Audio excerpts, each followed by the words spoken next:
Hundreds of people have gathered on Manhattan's West Side in protest of President Donald Trump's first visit back to his native city. He'll be giving a speech later at the intrepid Air and Space Museum, and we caught up with a couple of protesters to find out exactly what they're hoping to accomplish by being here. How you doing, sir? Hi, how are you? What's your name? Larry Siegel. Now, the park is closed for the evening tonight, but never fear. New Yorkers can expect more of the same warm weather tomorrow before temperatures plunge back down into the mid-60s on Sunday. In Bryant Park, this is PatrickDSmith.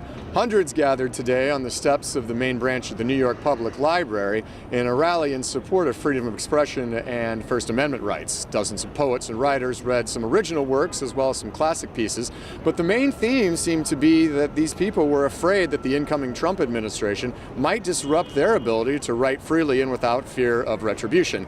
This administration that has had a combative relationship with journalists and has sought retribution when those people have written things they didn't agree with. The family of Marley Graham continue to express their disappointment in the perceived lack of transparency in the trial, citing that pertinent information and pertinent witnesses were not being called. Students and teachers took to the streets outside of CJHS 145 today to protest the potential closing of their school. The de Blasio administration and the Department of Education have proposed that the school be closed down due to substandard academic progress. Those who are in favor of keeping this school open, as you can see, have a great deal of enthusiasm behind me. Standing outside of the world headquarters of the Anti-Defamation League here in Midtown Manhattan, where around 11 a.m. today a bomb threat was called in. Today marks the 20th anniversary of the death of Christopher Wallace, also known as the rapper Biggie Smalls, who was shot to death at the age of 24 in Los Angeles. We're down in Lower Manhattan at the U.S. Courthouse, where Juan Thompson, the former Intercept reporter, is being arraigned on charges of making threats against 8 different Jewish organizations across the nation.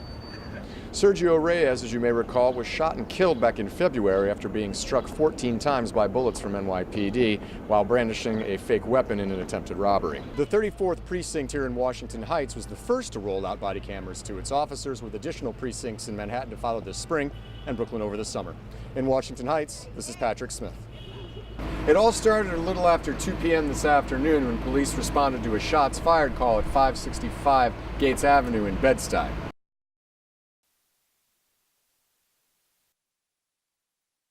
Today is Thursday, April 14th, and I'm PatrickDSmith with Reboot New York. The New York State primary is next Tuesday, and the big story of the day is the Democratic debate between Vermont Senator Bernie Sanders and former Secretary of State Hillary Clinton. Sanders closed what was once a 20% polling gap to a more manageable 10% as of Wednesday. This gives increased importance to the debate Thursday evening. This is the final head-to-head before Tuesday's primary. The Dougal Greenhouse in the Brooklyn Navy Yard will serve as the venue, and the first question is set for 9 p.m. Eastern. Reboot New York has a team in Brooklyn, and they spoke with Brooklynites to see if they thought a strong debate performance by either candidate could significantly influence the upcoming vote. So let's bring it out to Sarah Romina on location in Brooklyn.